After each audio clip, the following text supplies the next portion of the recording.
our Father in heaven, I, Pastor Maxwell, I call on you.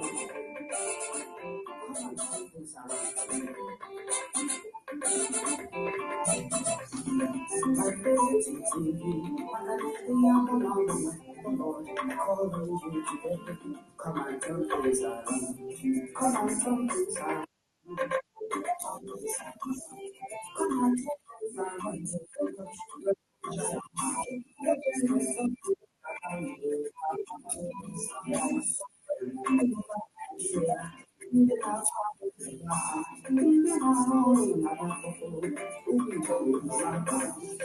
Thank you for joining us wherever you're watching from.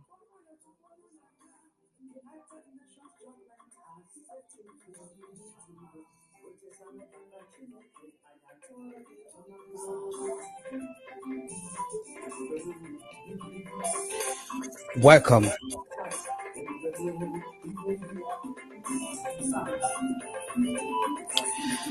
Nigeria's power sector, debts, deficient infrastructure, and a $10 billion question.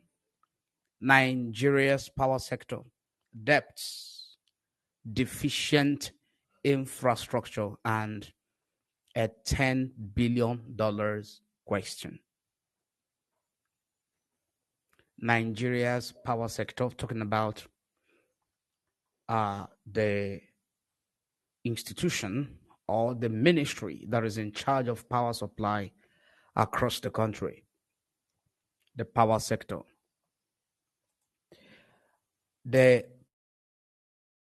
power sector is very important because no country or no city will develop without power. Power sector plays a critical role in the economy of the country, in the economy, whether it is private-owned businesses or government-owned businesses, industries or companies. Power sector is very critical. Power drives the life of every economy, of every country, of every state, of every region, regardless of where they are. Power sector. From my childhood days till today, Nigeria power sector has never ever rendered a quality service to the citizens, to the best of my knowledge. For this number of years of my life that I have known what the power sector is, the functions of the power sector, the duties of the power sector. Do you know that when a transformer breaks down in a street or in a community or in a region, transformer was supposed to be installed by the authorities, which we generally call NEPA. Transformer was supposed to be installed by this authority, and the maintenance of the transformer, which is the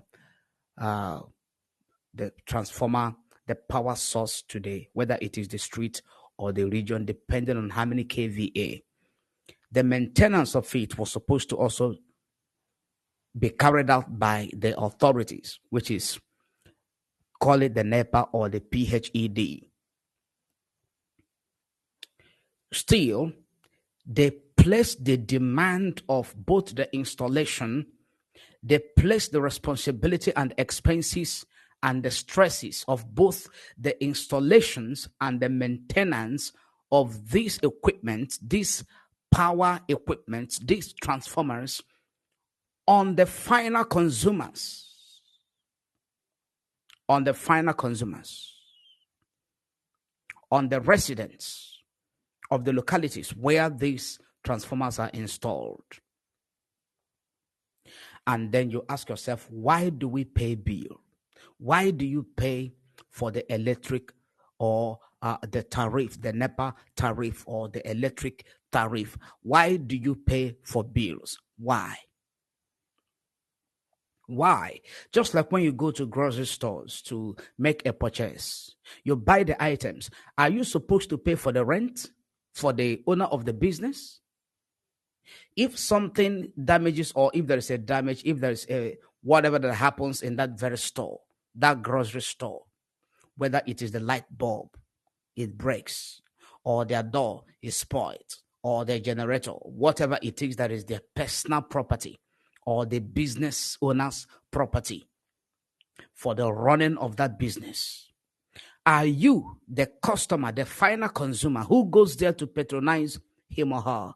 Who goes there to patronize the grocery store or the departmental store, the supermarket, the mechanic shop, whatever it is where you go to patronize their businesses or their services? You pay with your money. If anything goes wrong in that place, maybe there is a damage, maybe something was spoiled, whatever is the cause, even if when armed robbers goes there to rob, are you supposed to be irresponsible, or are you supposed to be responsible for taking care of whatever that happens there, repairing anything that is damaged in that very place? Are you? Are you?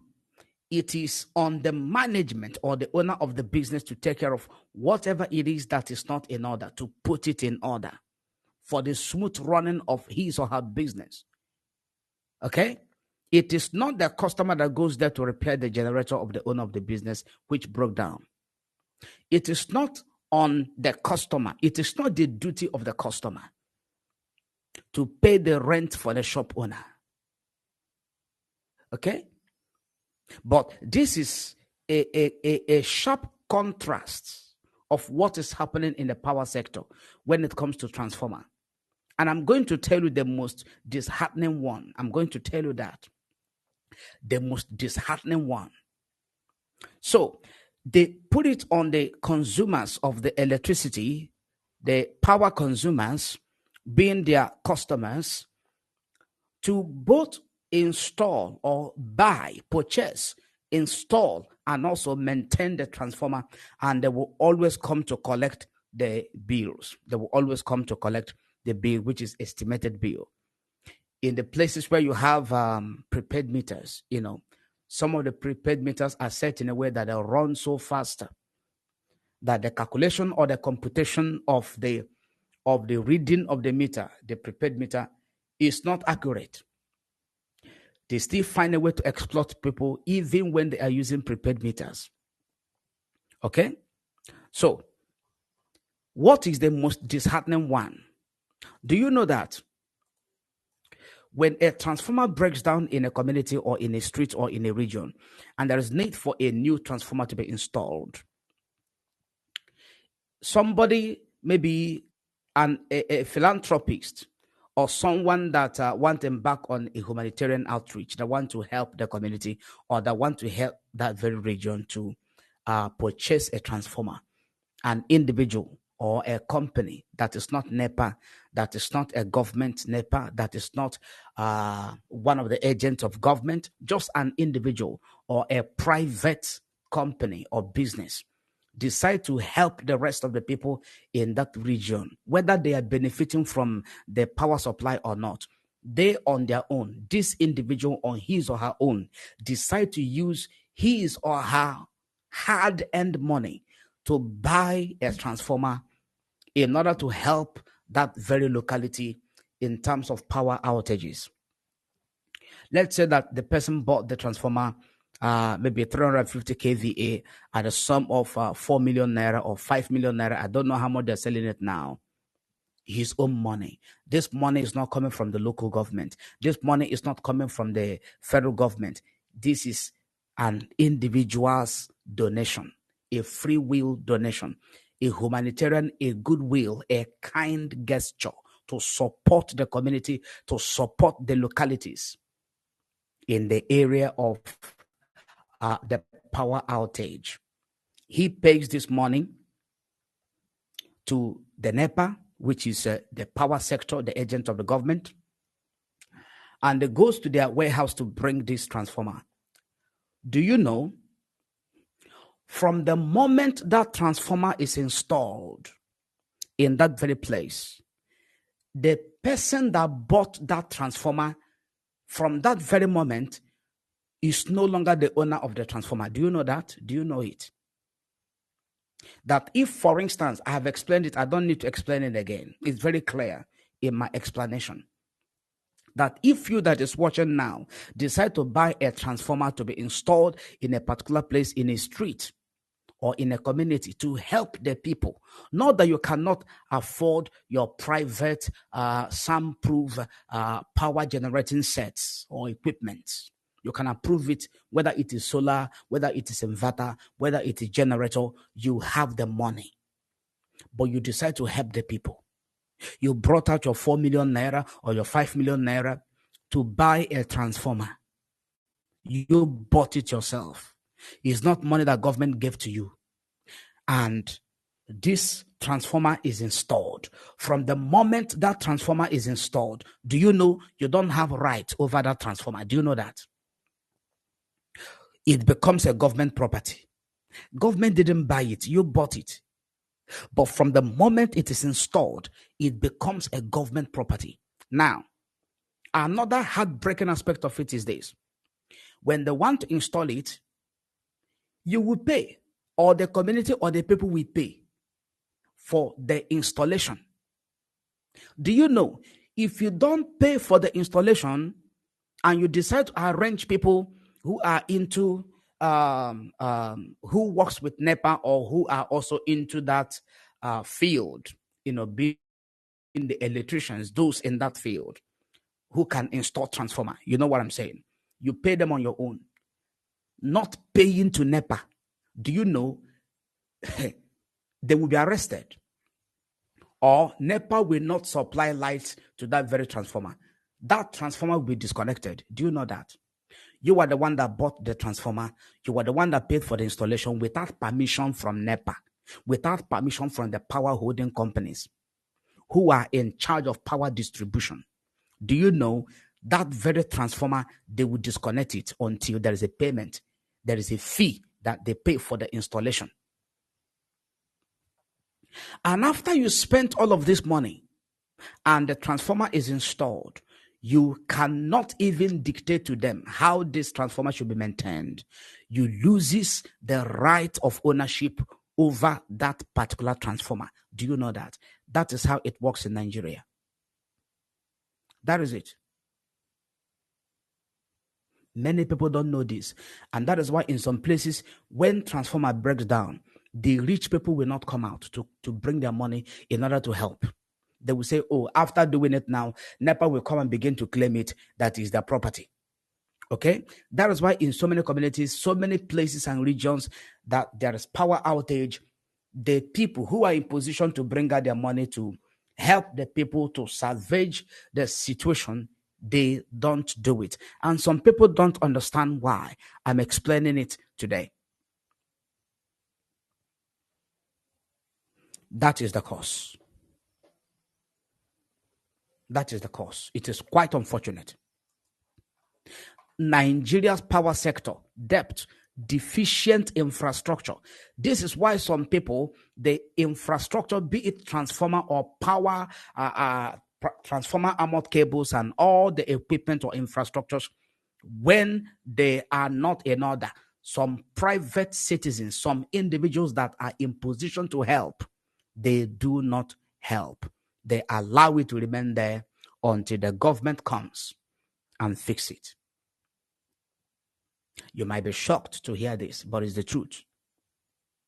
And now on top of that, they will not even consider how many months that region, how many months or how many years that very region, whether it is that locality, that street or that community, how many years they were without power, they were disconnected, that the transformer broke down. They will not calculate it. As soon as the power is restored to that very place, the accumulated bill of those many months or years that they didn't even have power will be still sent to them for them to pay. And you'll be asking yourself, how did we use so and so amount of money? There was no NEPA light, there was no power, there was no transformer functioning for the period of 11 months or 1 year or 6 months. How come you are giving us this huge amount of money to pay? That is it. That is it. The corruption in the power sector is mind-boggling, is mind-blowing, and it's not going to end anytime soon. It is in the system. Nigeria's power sector, debts, deficient infrastructure, and a $10 billion question. We are going into the details of this very information. I am bringing it to the screen so that you can see where it is coming from, so that you can read in details and understand how Nigeria works. If you don't understand how Nigeria works, you will be praying in fasting and prayers, thinking that the country is going to change, believing that the country somehow is going to bounce back to its original plans by the so-called founding fathers. But at the end of the day, you will discover you just wasted your time. What Nigeria need is referendum. Let the indigenous people go their separate ways. All of this can never stop. When you think that is coming to an end, before you know it, the next cycle or the next version of corruption will throw you off balance. It is so pathetic. It is so pathetic. It is before you on the screen. Nigeria's power sector, debts, deficient infrastructure, and a $10 billion question. And a $10 billion question. This is coming from Omono Okonkwo. Whether Nigeria will ever have stable and affordable electricity has been debated. I hope you're following. Whether Nigeria will ever have stable and affordable electricity has been debated among stakeholders within and outside the country. Despite numerous efforts, the power sector in Nigeria remains highly deficient. Highly deficient. I am running this broadcast on independent power source, not from the power authorities or the power sector, the distributors. Call them NEPA or you call them PHED. It is highly deficient. Two primary reasons contribute to this ongoing issue: substantial debt in the value chain and insufficient infrastructure to meet the growing demand. That is what she's saying. High level of debt. That is number one. The Nigerian power sector is burdened with long-standing or legacy debts incurred by operators over the years, which have not fully paid been fully paid despite several interventions. This financial strain hinders the sector from investing in necessary infrastructure and improvements, according to energy economist Dr. According to energy economy Dan D. Kunle. The sector needs a consistent supply of funding to expand the entire network, including generation, transmission, and distribution. However, this expansion cannot happen until debts are until existing debts are cleared. So now why the estimated bill? Where is it?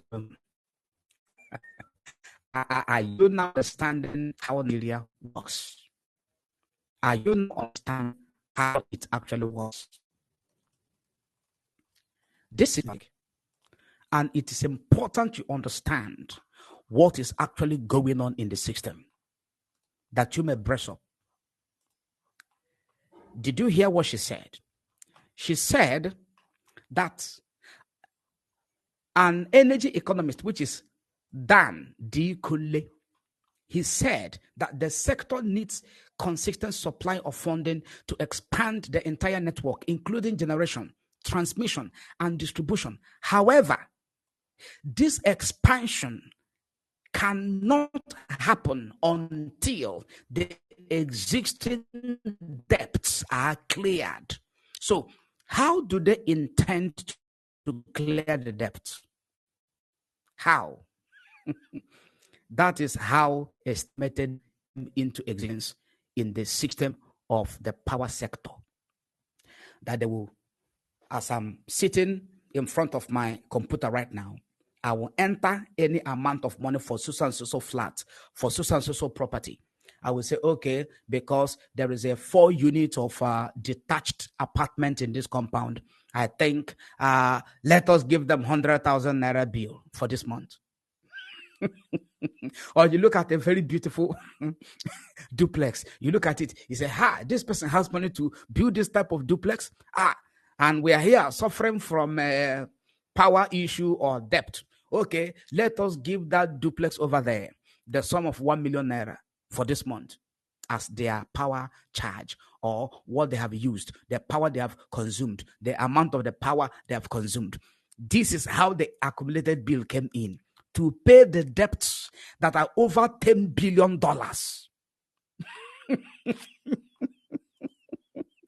Which has been incurred by the operators. This is how you see estimated bills. They said it is not possible for the power sector to ensure adequate supply of fund in order to expand the entire network, including both the generation of the power, to generate the power, the transmission of the power, to transmit the power, and to distribute the power until the outstanding debts are cleared. This outstanding debt, who incurred it and who is paying it? They incurred it, but we are the ones paying it. They incurred it. We were not there. All the infrastructure, all the budgets, all the disbursement of funds, how they managed it or how they mismanaged it, we were not there. We are not part of the decision-making bodies or executives or those that run this very power sector or those that manage or mismanage it. We are not part of them. They incur the debt, but we are paying the debt through their estimated bill.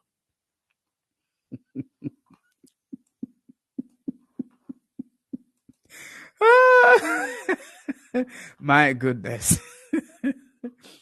Okay, the second point that she raised here is infrastructure deficiency. Infrastructure deficiency, I've explained it. I'm not going to spend so much time to analyze this. Nigeria's infrastructure is currently inadequate to meet the rising electricity demand. As the population grows and more buildings and businesses are developed, the demand for power increases, which is the truth. Unfortunately, the infrastructure has not kept pace with the growth. The infrastructure that is put in place have not kept pace. It is not according to what the demand is that you have in the infrastructure. So the infrastructure is below. It is deficient. It is not efficient to cater for the power need of the growing regions, of the populated areas, or populating developing areas. It is not enough. 300 kVA is not enough to cater for how many thousands of people? It is not enough. Okay? So that's why in some places they do what they call load shedding. So they will give this region for like 4 hours power supply, and they give the other place for like 8 hours power supply. It all depends.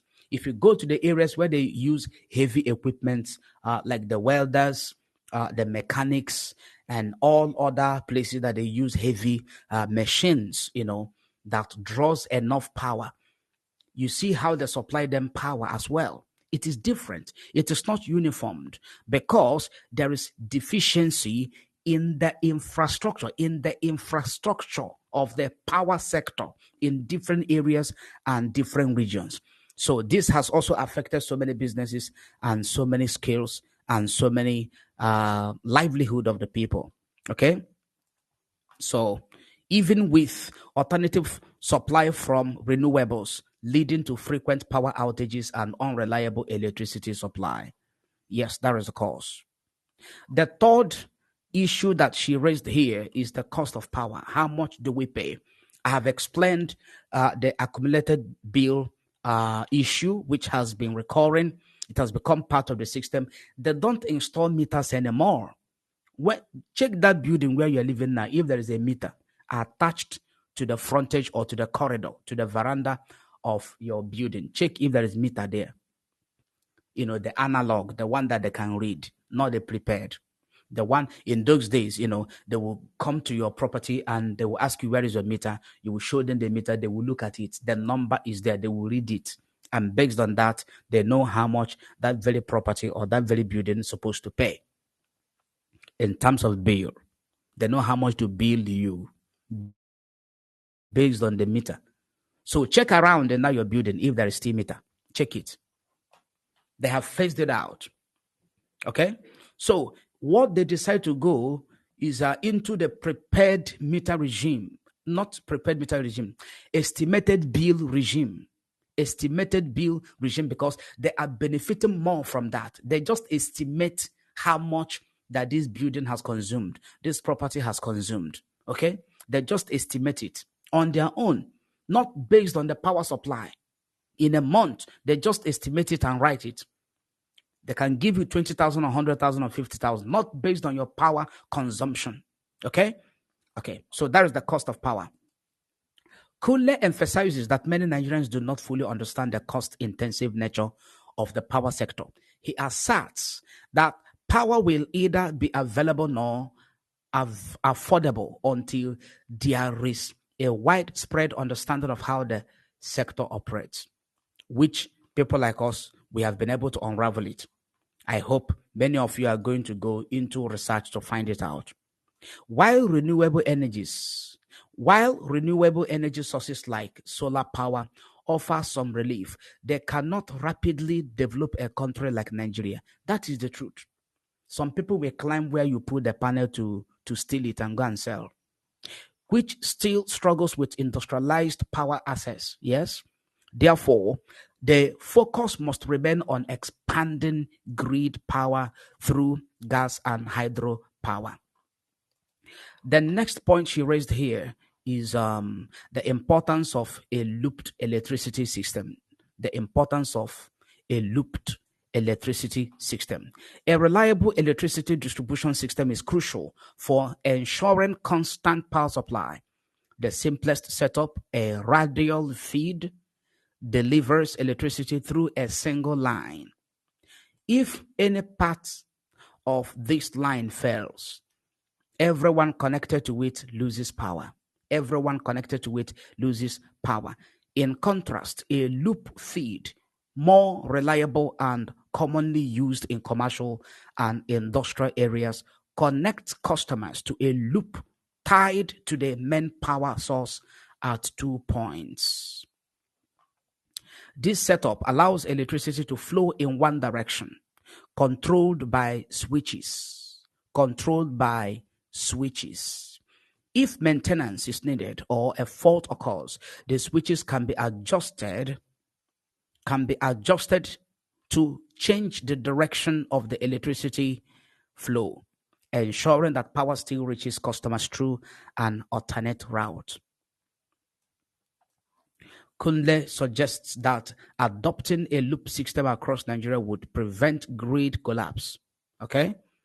Prioritizing commercial clusters for a loop system would ensure that grid-connected businesses do not suffer losses from constant grid failures. Like when the grid fails, all the businesses collapses, everyone is out of power.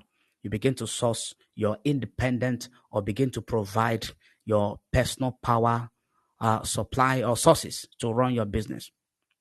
Another point that she's raising here is funding the power sector.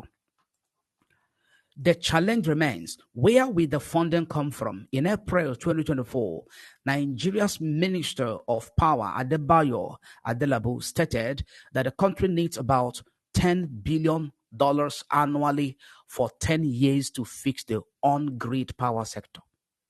Do you understand that? Some stakeholders admit that extensive analysis and technical consultations have been conducted to understand the cost of fixing Nigeria's power sector beyond financial investments. Nigerians must shift their mindsets and habits, especially those who believe that grid is to be free. Access to power is not cheap and will never be cheap in Nigeria. Reliable electricity is integral to economic growth. Without it, human capital cannot be fully harnessed. Let me bring it back to the screen because you have to also see by yourself that I'm not making this up. The next point here, the next point here is clearing debts and ensuring compliance. Clearing debts, a $10 billion debt, and also ensuring compliance. For the sector to function efficiently, all operators need their debts cleared.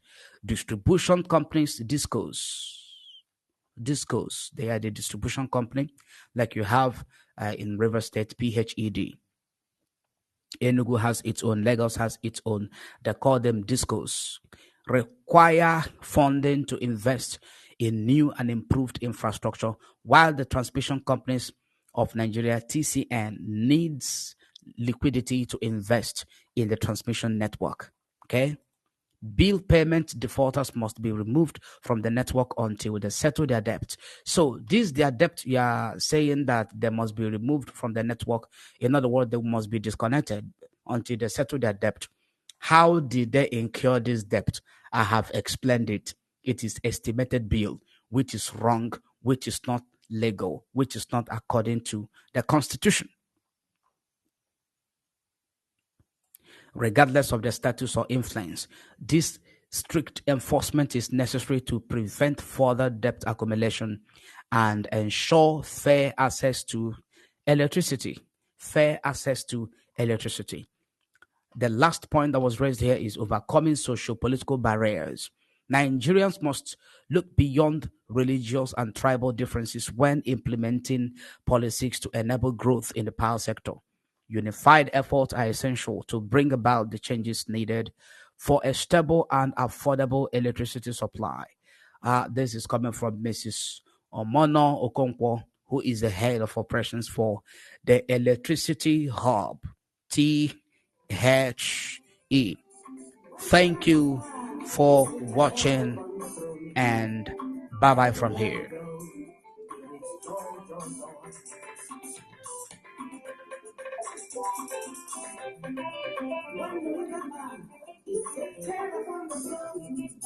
Everywhere you go, it is crying sofa, sofa, sofa, tired, tired, tired, sofa, sofa.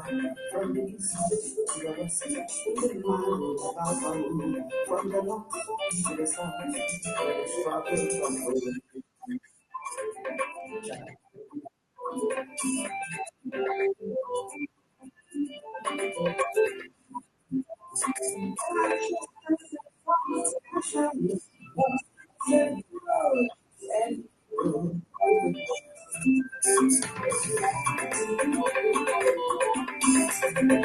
You can run Nigeria today. What you see is reproach.